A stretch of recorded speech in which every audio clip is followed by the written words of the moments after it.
You ask Tiger to solve.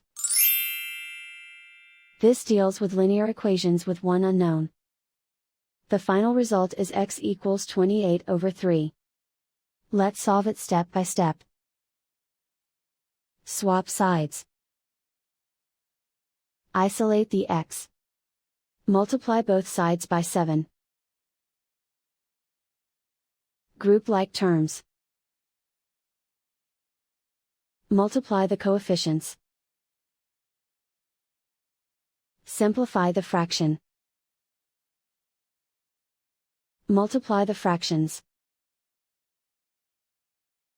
Simplify the arithmetic.